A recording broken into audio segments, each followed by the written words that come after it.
So we're about one day away from no more traffic. Well, not no more, a lot less traffic on your commuting hour because school is almost out, right? Yeah, woo. My daughter Gwendolyn graduated from 5th grade, or I guess promoted is what they called it. And there's a picture of here up on the screen of her. Oh, there we go. One more. Come on. There we go. So there's my beautiful wife, and there's Gwendolyn. And, you know, as the principal was talking, he's talking about, you know, they started in kindergarten. And when we moved here, she started in kindergarten at the same school. And, like, all these memories just started flooding back and how she's grown so much. And you guys probably felt that bittersweet feeling, right? And then I started thinking about what's going to happen in this summer. You guys were so close to summer, and when the kids are there, we go to the beach. Anybody go to the beach during the summer? Yeah, it's a lot of fun, right? And so I also started thinking back to when we used to go to the beach when they were kids, because it's kind of different now. They used to love going to the beach, and we would have a lot of fun. We would play, and of course, here's a picture of all of us. There's my wife, and look at Woody, how small he is. There's Gwenny. Look at how small she was there, and there's Charlotte, of course. And we would go all the time, and of course, Dad has to do everything with the kids. That's the way it is. My wife would just sit there from the shore watching us, but if we were going to go into the surf, Dad was going to be holding their hand, right, because of the crashing waves. And if we were going to play in the sand or run along the beach, then Dad had to go with them. And so we were doing everything together when we were at the beach. And one of the things that they love to do is they'd like me to bury them in sand. I think I got it. There's Gwendolyn being a mermaid right there and Charlotte above her. They enjoyed that. And we used to play sandcastles, too. That's one thing that they always loved. And one of the first times I was building the sandcastle, I have this big, elaborate thing in mind. I start building it. Daddy, keep going, keep going. I start building it. And then all of a sudden, they realized how much fun it was to kick the sandcastle over. Yeah. So, like, I'm starting to build it, and I'm like, you guys, I guess you don't want the sandcastle. No, build the sandcastle. So I start building it again, and they would kick it over. And it got to the point I could barely get one up, and they would kick it over.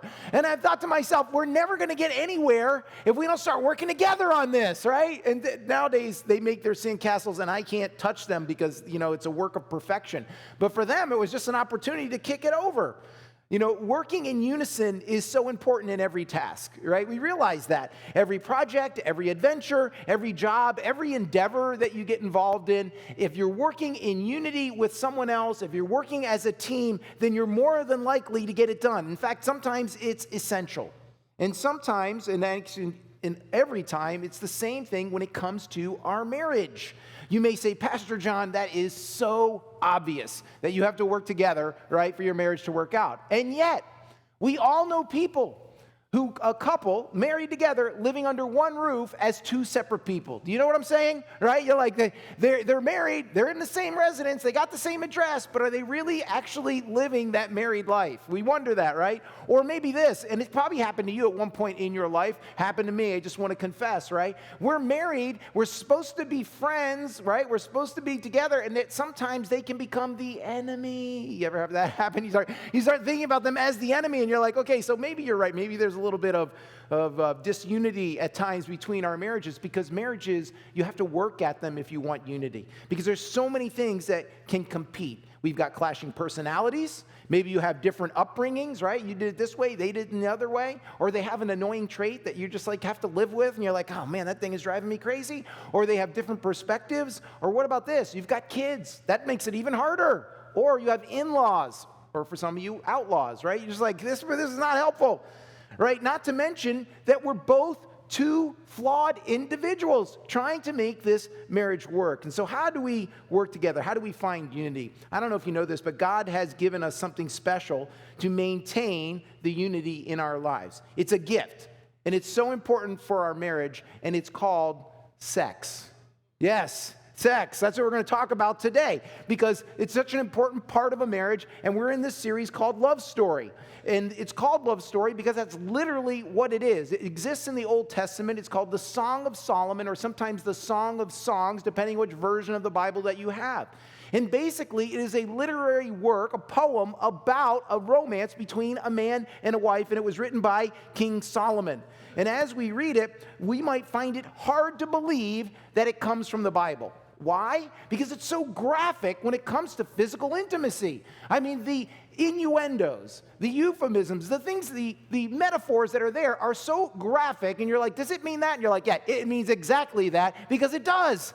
And so it's like, I don't believe that God actually put this in the Word of God. And well, I think he did because it's important. Some theologians believe that this actually isn't referring to a man and a woman, because they're like, there's no way God would talk about a topic like that in the middle of his Bible. It's not even possible, right? So they believe that it's the relationship that God has with the people Israel, or that Jesus has with the church. But again, I don't know how you're going to reconcile a couple of those euphemisms when it comes to God's relationship with you and me, right?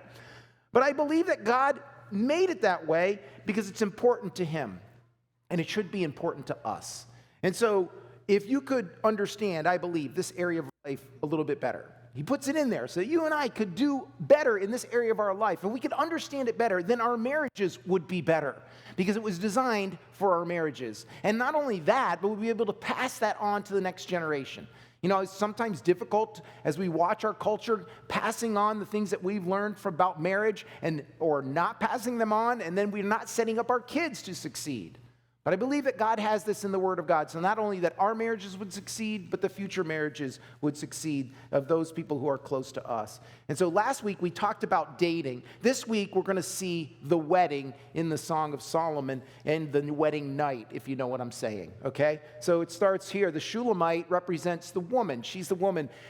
She says, who is this coming out of the wilderness like pillars of smoke, perfumed with myrrh and frankincense? I mean, this is this grand image. If you saw a column of smoke, and everybody's attention would be like, what is going on over there? Is something burning? What's going on? So she sees this, and it's perfumed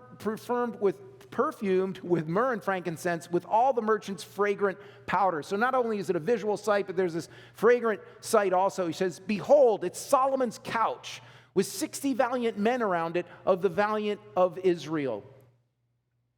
They all hold swords, being experts in war. Every man has his sword on his thigh because of the fear of the night. So this entourage comes out in the night to come and get her. Of the wood of Lebanon, Solomon the king made himself a palanquin. And I'll tell you what that is. And he made its pillars of silver, its supports of gold, its seat of purple, its interior paved with love by the daughters of Jerusalem. Go forth, O daughters of Jerusalem, and see King Solomon with the crown with which his mother crowned him on the day of his wedding. You could circle that. This is the wedding that we're looking at, the day of the gladness of his heart. So the Shulamite woman, she's describing this entourage that is coming to get her. And basically a palanquin, I didn't even know this, so if you didn't know it, don't be embarrassed. I had to look it up. It is a covered box what you would sit in with poles that someone would carry. This is a picture of what I'm talking about. You've seen this before, right? We all have seen that. So basically, Solomon sent the limo to come get her, right? And this entourage of 60 men that are armed for war in their military uniforms. Have you ever seen a wedding? The guy's in that military white dress uniform, right? He looks amazing. And so these guys show up to come and get her. The wedding day has come. This is the wedding procession that we're visualizing right here. And they are making a commitment to each other. Now, the first thing I want you to know, and if you pull out your outlines that were handed to you when you walked in the door, this will help this message stick. And this may seem a little redundant to last week, but physical intimacy was meant to be shared in a marriage commitment. Physical intimacy was meant to be shared in a marriage commitment. Last week, we spoke about this idea regarding dating. Okay, if you didn't listen to it or you missed it, I want you to go to our YouTube channel or just go to our website. You'll see a link there and listen to that message. Because what's happening there is a spiritual and emotional and physical connection that is being made. We talked about what that means, but we're going to talk about it a little bit more today, this time though in the context of a relationship, a marriage relationship. And there is one question that men and women ask every single day. And I've said this before, and maybe you haven't heard it, so this is why it's important. Because if we could understand these two questions, it would help us in our relationships with each other, with men and women. You see, the man's question and the women's questions are different. And they don't literally ask it. But we wake up every day because instinctively we just want to know the answer to this question. It's inherent in your nature. And every day we seek to know the answer to this burning question, and then the quest begins every single morning until the evening, and it starts again. Men ask this question. If you want to write it down, it says, the question is this: do I have what it takes? Every single one of us is asking this question, every man. And I've noticed this even from my son when he was little. My son wants to climb the fence. He wants to climb the tree. Every time I see a tree, it's like I already try to keep his eyes from looking at it. He says, Dad, can I climb that tree? I want to go to the top. Dad, can I pick up that rock? It's that big. Dad, can I play with this thing? Can I jump on that ATV? Can I operate this? He's constantly asking these things because in his heart, as a man, a young man who's growing to be a man, he's like, can I do this? Can I do this? The man asks this question every day. Whether we know it or not, it's an automatic question. Do I have what it takes to win the woman? Do I have what it takes to keep the woman? Do I have what it takes to get the job? Do I have what it takes to keep the job, right? Every day we're looking and seeking the answer to that question. And it's not something that we think about. It just happens automatically. The man wants to know what he's capable of. But the woman asks a different question. If you want to write this down, her question is, am I desirable? Every woman is asking this question. And I see it in my daughters. When my daughters were little, they put on a little dress. My son will dress up in a uniform. He never goes, hey, Dad, how do I look? Never asked me that question. You know, and I'm like, but my daughter, she gets in a dress. She starts twirling that dress right in front of me. Daddy, how do I look? Am I beautiful? Am I beautiful? She wants the man to say, yes, you are beautiful. Yes, you are desirable. You know, you ever arrive at a party or someplace? I don't see this when the man comes to the door, another man's there, and he doesn't sit there going like, man, you look amazing today. Man, that hair and everything. Now, they'll compliment each other. You know, someone said, hey, nice shirt today, right? And you're like, okay, that'll happen. But when a woman walks through the door, oh, you look so beautiful. Oh, I love the way you did with this and that you did. And those earrings, they just match. And your hair, the way it's done, and your makeup. And they're like, you know what they're doing? They're trying unconsciously, they don't even really subconsciously, to answer the question for the other woman. You're desirable. It's the truth. And every woman's doing the same thing. The men don't do that because we don't even understand it. It just went right over our heads. But the women do because they are asking this question even though they don't know it. They're not thinking about it. They're asking this question in their heart. Am I desirable? You know, my wife, man, this causes the woman to want to be pursued by the man. I've told this story before, but the first time I ever went on a date with my wife, she goes, John, here's what I want you to do. It's okay. What do you want me to do? She goes, first off, I want you to take me to a nice place. Not like McDonald's, not Chili's, right? I want you to go make a reservation and go to a nice place. Second, I want you to dress up really nicely. No T-shirts, no jeans. I want you to look good and brush your teeth, wash your hair. No. And then I want you to come to my house, knock on the door. Don't just come in. When we go on dates at home, by the way, many times she'll want me to wait outside after I get dressed to the bedroom door and then come to the bedroom door and knock on it so she can come out. So she's getting herself prepared. So she says, when you come to my door and I come and open it, I'm going to be dressed in a beautiful dress. I'm going to have my makeup done. I'm going to look good. And I want you to tell me I look beautiful. This is what she told me. And I'm like, great. Nice and easy, right? But what does she say? Every woman here understands what was going on there. I want you to tell me I'm desirable. I want you to tell me that you want me. That's what they're saying because that question, like I said, is there. It's subconsciously there all the time. Now notice the scene here as we opened up, right? The bride is painting for us. She's like 60 armed men come to get her, right? There is protection. There is safety. There's provision, right? These are so important for a relationship to be nurtured. She's like, man, he must really care for me. I mean, he sent the limousine and all these guys to watch over me and protect me. This is how much he cares about me. The Bible says this in 1 Peter. He says, in the same way, you husbands must give honor to your wives. Treat your wife with understanding as you live together. She may be the weaker than you are, but she is your equal partner in God's gift of new life. Treat her as you should so your prayers will not be hindered. Peter's saying you have to understand a little bit about her so you can treat her the right way. And because this is what's important, you need to be answering this question for your wife every single day. You're like, every day? I'm like, yes, every single day this question needs to be answered. You see, both of these questions, when it comes to a man and when it comes to a woman, inform us about how we view sex in our relationship. You see, the commitment of marriage provides the needed soil for deep and lasting intimacy to grow. Do you realize that the woman needs to feel secure in the man if she's going to fully give herself to that man? Like there's no holding back. There's no reservation. You've given it all. We stood at the altar and you gave everything to me. You gave your life to me. And this opens her up to give herself back to you. You see, the greatest sex organ that a woman has is her brain. I don't know if you know this, guys, right?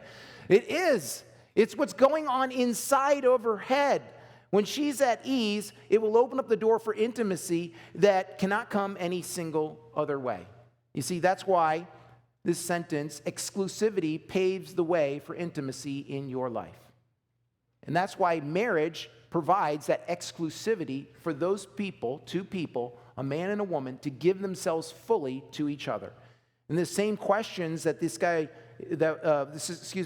same questions that are burning inside of us that we need an answer to, like I said, inform our ideas about sex. Check out what happens next here. So the beloved, he is the Solomon. He says, "Behold, you are fair." And he doesn't mean like fair as an average, okay? That was the term fair, meant you are beautiful, you are amazing, not like, okay, you're just okay. So you are fair, my love. Behold, you are fair. So he repeats it. You have dove's eyes behind your veil. So there she is with her wedding veil, right? This is, by the way, this is after the vows, because we're going to see she's already married to him. Your hair is like the flock of goats coming down from Mount Gilead. Your teeth are like a flock of shorn sheep, which have come up from the washing, every one which bears twins, and none is barren among them. So she has all of her teeth. They're white and beautiful. Your lips are like a strand of scarlet, and your mouth is lovely. Your temples behind your veil are like the piece of pomegranate, or the temple or the cheek. So it's like the pomegranate's red, like she's flushed. Your neck is like the Tower of David, built for an armory, on which hang 1,000 bucklers, all shields of mighty men. And yet, it's not like she had a long neck, okay? I just want you to know. But that was a symbol of honor and nobility. And he's like, your neck, you are like beautiful, stately. He's like, this is, noble. And so your two breasts. So what's he doing? He's starting up here with her eyes. He's slowly moving his way down, right? Your two breasts are like two fawns, twins of a gazelle, which feed among the lilies. Okay, this is the Bible, people. I didn't come up with this. Until the day breaks. Now listen to this. Until the day breaks and the shadows flee. What does that mean? All night long. They're together, right? I will go my way to the mountain of myrrh and to the hill of frankincense. Those are what you think it means. Okay, you are all fair, my love, and there is no spot in you. Come with me from Lebanon, my spouse, with me from Lebanon. Look from the top of Amana, from the top of Senir and Hermon, and from the lions' dens, and from the mountains of the leopards. You have ravished my heart, my sister, my spouse. He's married to her. You have ravished my heart with one look of your eyes, with one link of your necklace. How fair is your love, my sister, my spouse. How much better than wine is your love, and the scent of your perfumes than all spices. Your lips, O my spouse, drip as the honeycomb. Honey and milk are under your tongue, and the fragrance of your garments is like the fragrance of Lebanon. And so he's speaking to this woman. The marriage ceremony has been completed. And 5 times the beloved in this section, in this one chapter, is going to call her his spouse. So they have been married. And you would think that the time for foreplay and for talk is over. It's now time for action, right? That's what you would think. But after all, like he's won her. He's got her. And then he spends time speaking about her and praising her and talking about her beauty. He's complimenting her. And if you see the progression here, he starts with the veil. He pulls the veil off so he sees her eyes. Now, he's seen her eyes before, but it's like he sees them for the first time again. And he's making his way down as he's complimenting how beautiful she is because she is fair to him. And he's not comparing her hair to goat's hair, okay, just so you know. I don't know if that would be the best thing, and if you're a man here, don't go home and say, your hair is like goat's hair, baby. Instead, he's like saying the goats that came down from the Mount of Gilead were black sheep. And imagine if they're running down, right? They're coming down. The tresses of her hair are coming down. What's he doing? He's undoing her hair, and her hair is falling. And he's like, oh, it's falling. Like the black hair is falling down, right? And so he slowly takes off the veil. He's taking now off her hair and letting it down. And slowly, this is the honeymoon night. The clothes are coming off is what's happening. And he's praising her beauty. And so what he does is he touches her with words before he touches her with his hands. And this is the second thing that's important for us to understand. For women, and this is very important, if you can understand this concept, it will help you a lot. Listen, Men, understand this concept about your wife, and women, please understand this about your husband. It will help you. For women, sex is the culmination of feeling loved. For men, sex is the confirmation of feeling loved. This is important, okay? The man seems to be ready. If we were to talk about this for a little bit, my wife says this to me, you're ready to go all the time. Like, but maybe I said that wrong. What she means is, men don't need a lot of, foreplay to be ready, okay? That's what she means by this, okay? That did not come out right, okay. She's like, hey, you're just ready. We don't need to, get you warmed up. But for a woman, there's a whole warm-up routine that goes going on in her head. Like when I go jogging, now that I'm older, I got to stretch for 20 minutes, and it's like the woman, she's doing these mental exercises in her head long before you get to that moment. And that's because sex means something different for both men and women. For women, sex is the culmination of feeling loved. What does that mean? That when the woman feels loved already, that's when she opens up to the man, okay? So making love, you may have heard this, for a woman starts long before you go to bed, right? Long before you've been together, it's already started. For her, sex is like the cherry on top of the sundae ice cream. That's what it's like for them. They're like, okay, yes, I've already felt loved. Now we're consummating this, and now it feels awesome. It's just kind of the cherry on top. Maybe you've heard it said this before. Sex for a woman starts in the morning. And it's true. There are times when Carol and I, we get to that moment, and she's like, we haven't talked about this all day long. You expect this to just happen? I'm like, well, kind of. I thought so, right? She goes, why don't you just start talking about this morning or this afternoon? I'm like, I didn't know you needed that big of an on-ramp, You can't just jump in and expect things to get to the point of intimacy where your hearts are connecting. I love what they say here, right? He's talking about moving down from her eyes to her lips, down to her neck. And then he gets to the breasts, and he says, your breasts are like two fawns, twins of a gazelle, which feed among the lilies. I have a picture of a fawn here. I hope it sees it. It's so cute, right? Nobody can see that fawn and not want to pet it, right? Not want to snuggle it, right? And so that's kind of what he's saying. He's like, it's just irresistible in this moment. But if you run up to that fawn and be like, hey, I want to pet you, what's going to happen? It's going to run away. That's what's going to happen. And so he's kind of talking about this situation, and he's like, they're going to run away. If you want to pet a deer, you got to approach it softly and tenderly. And that's what my wife will say to me sometimes, right?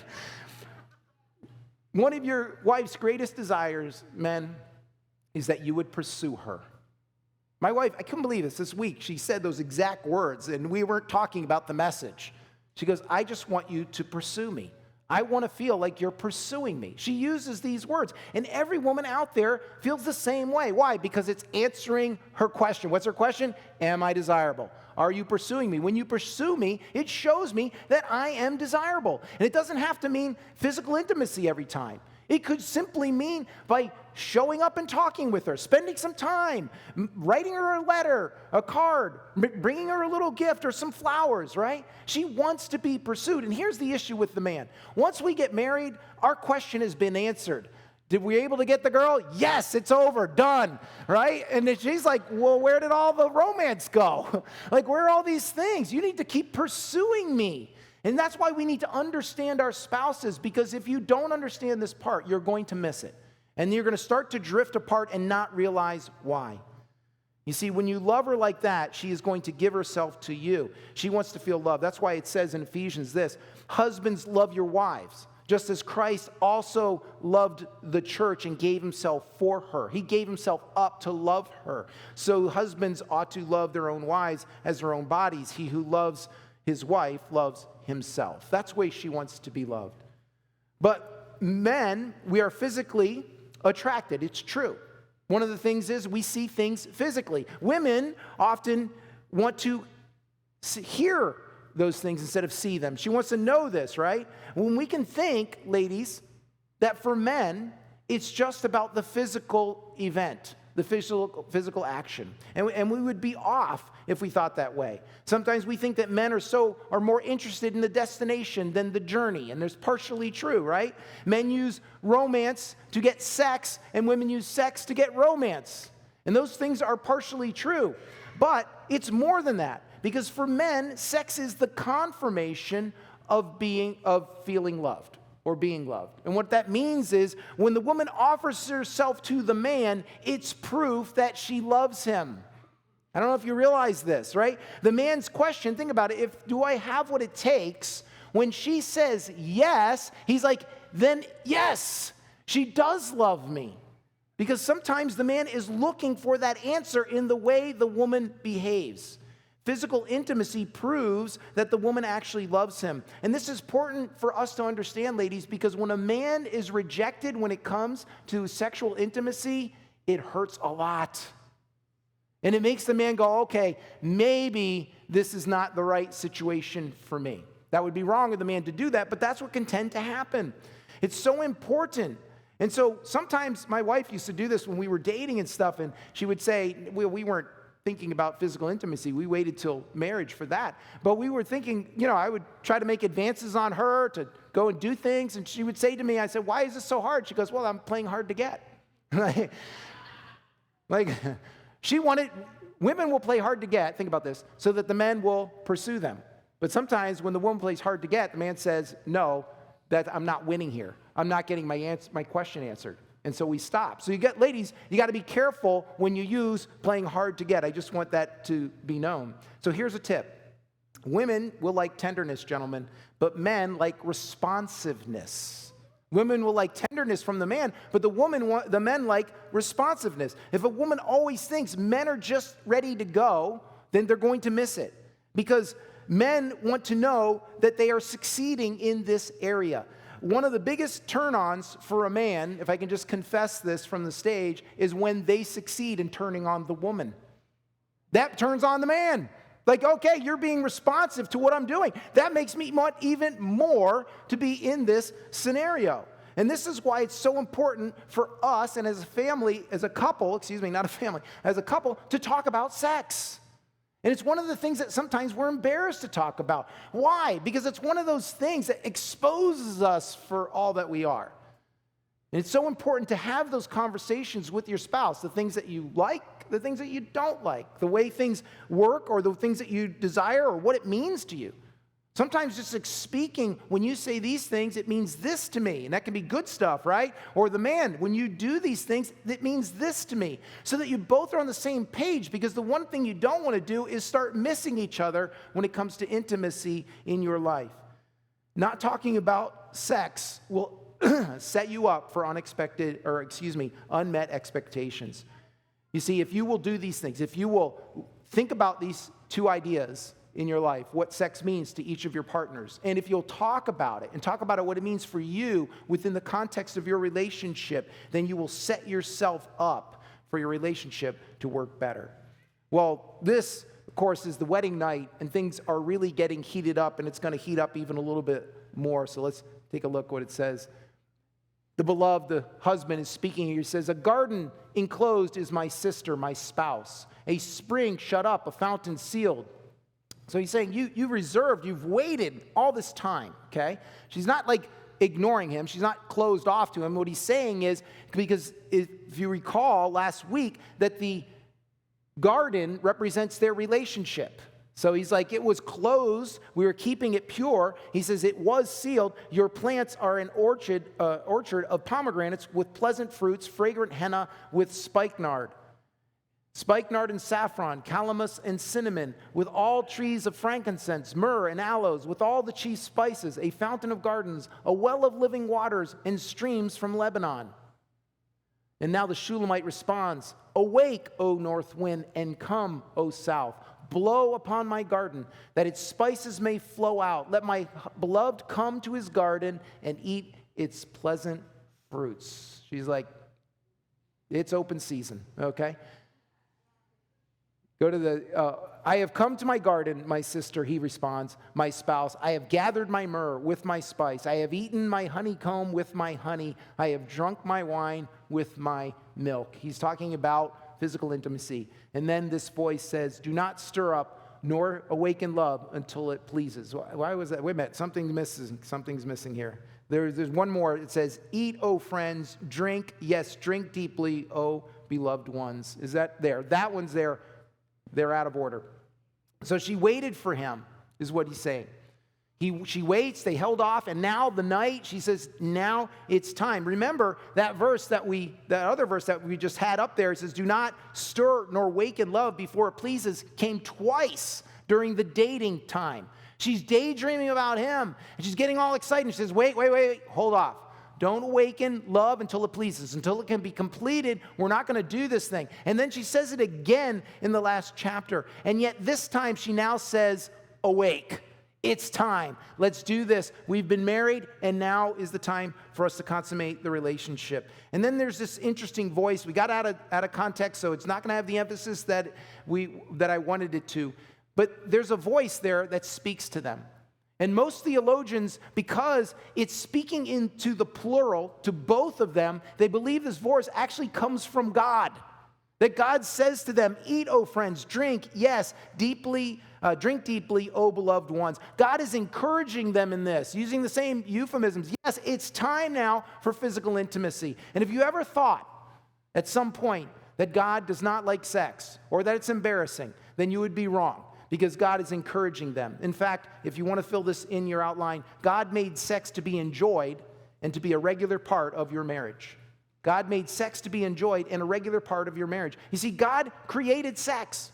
I mean, it was his idea. It wasn't man's idea, it was his. He could have made it so that it wasn't like all that awesome, right? But he makes it one of the things that people will forego eating. Like, okay, forget the meal.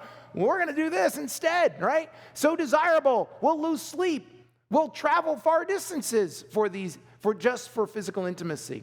You know, I can imagine God, he's creating man, right? There he is, and he's forming him, and he decides, I'm going to put all these super sensitive nerve endings right in this one place. You know, and he's like, okay, Gabriel, give me that little jar there. Okay, we'll sprinkle a couple more there. All right, yeah, you know what, I'll even put a little more because if they're arguing, I want to make sure that they still come back together again, right? That much. You know what, just give me a few more because I'd like them to call my name out in the middle of it. All right. She's dying over there. I mean, think about it for a minute. He didn't have to make it pleasurable. He didn't. And yet he decides to do that. In fact, in 1 Corinthians, if you don't think that God wants couples to engage in this activity, well, you know he does. But listen to what it says here in 1 Corinthians. It says, the husband should fulfill his wife's sexual needs, and the wife should fulfill her husband's needs. The wife gives authority over her body to her husband, and the husband gives authority over his body to his wife. Do not deprive each other of sexual relations unless you both agree to refrain from sexual intimacy for a limited time so you can give yourselves more completely to prayer.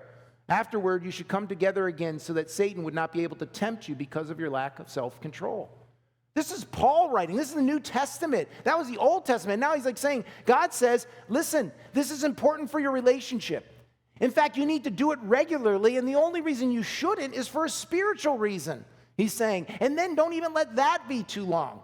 Because this is how important it is. I've created it for your relationship for a reason. You see, I believe the purpose of sex is not just for procreation.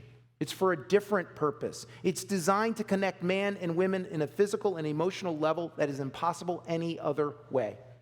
There's no other way you'll connect that way. And we've all been there in those moments, the afterglow of sex, as we're both sitting there. You're thinking to yourselves, you're never closer to any other person on this planet than in that moment. And God is reuniting the two of you. And it has this interesting thing, a way of kind of washing away all those bad feelings that you had toward that person. Did you ever notice that? Because God created it that way.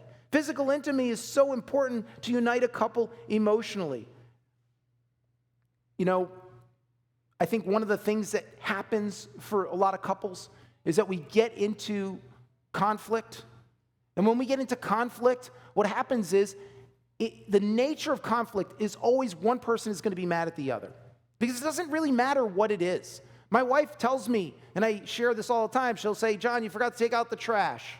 I don't know why that hits me at my question. You failed in this area, I think is what happens. And I automatically have bad feelings toward my wife that she had to remind me, even though it was my fault.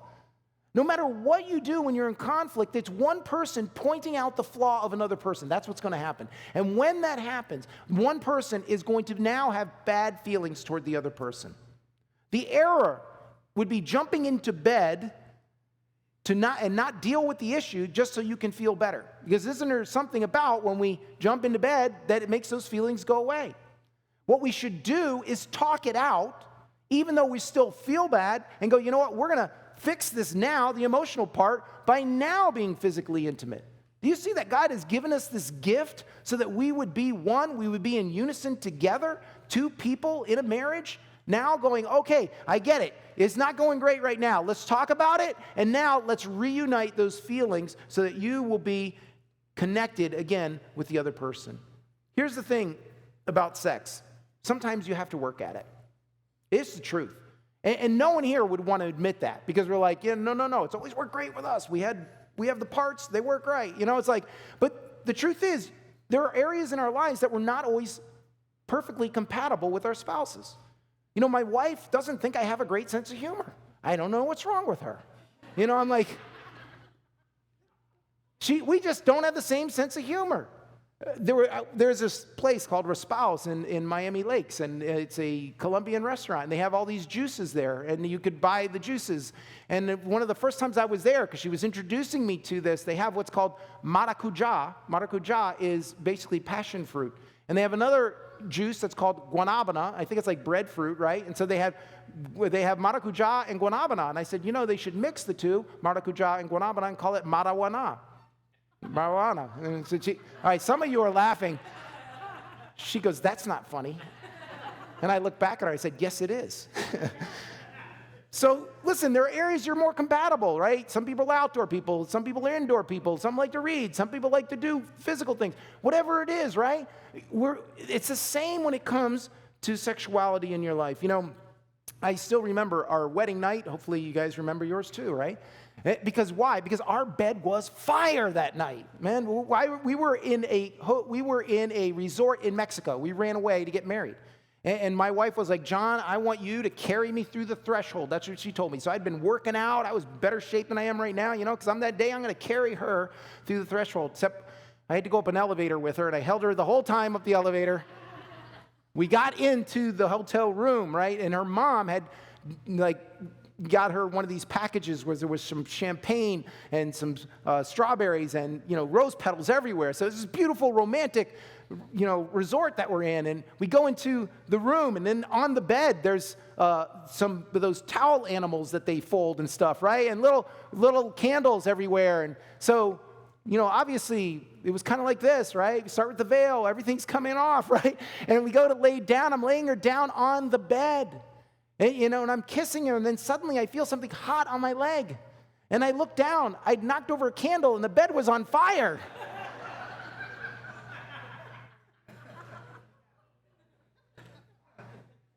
You thought I was going somewhere else with this. Just to bare our souls a little bit, this hasn't been the easiest area of our lives.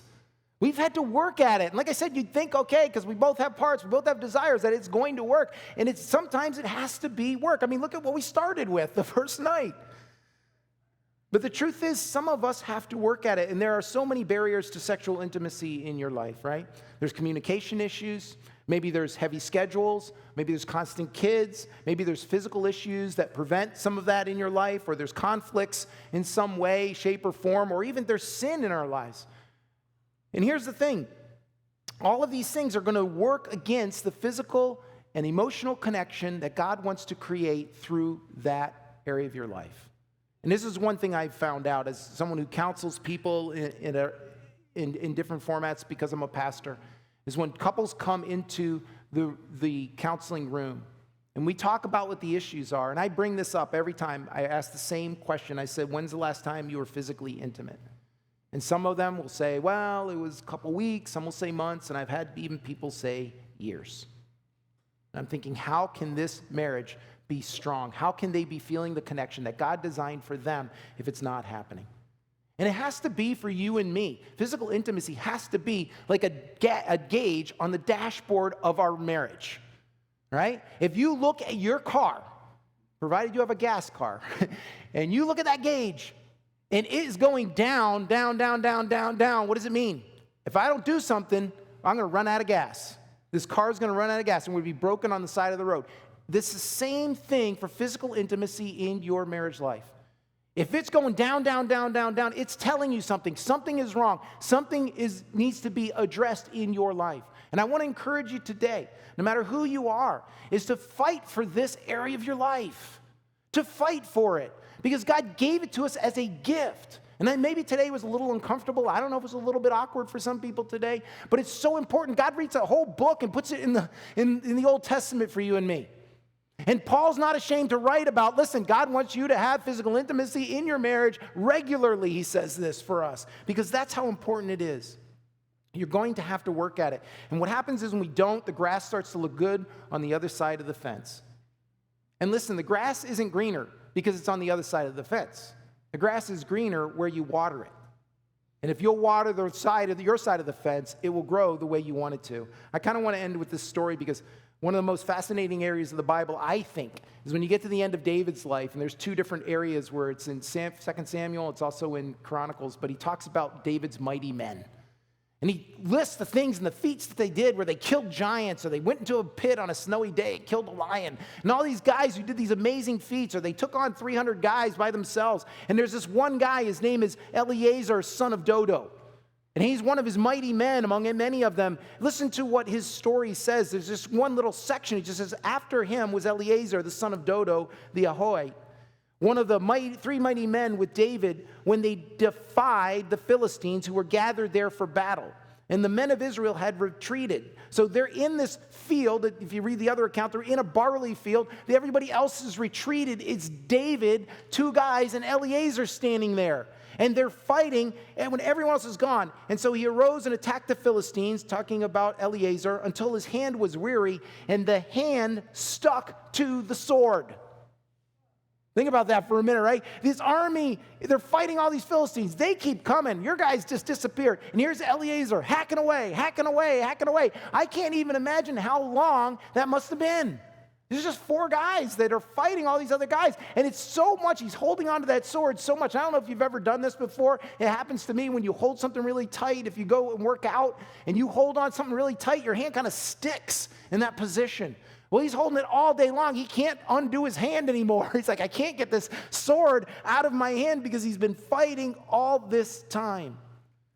You know, it says that that sticking of his hand is a word called debak, and it means to cleave to. And this word is only used a few times in the Old Testament, but it's used here, and it's also used in Genesis 2:24, and Jesus quotes it to a bunch of Pharisees when he says this. It's up on the screen. This explains why a man leaves his father and mother and is joined, debak, cleaves to his wife, and the two are united in one. Since they are no longer two but one, let no one split apart what God has joined together. This is not saying that God just mystically joins a husband and wife together. There is something that happens when we say, I do. There's something that God is doing when we're physically intimate together. But it takes work and a decision on our part to make it happen, to make sure that we're protecting that area of our lives.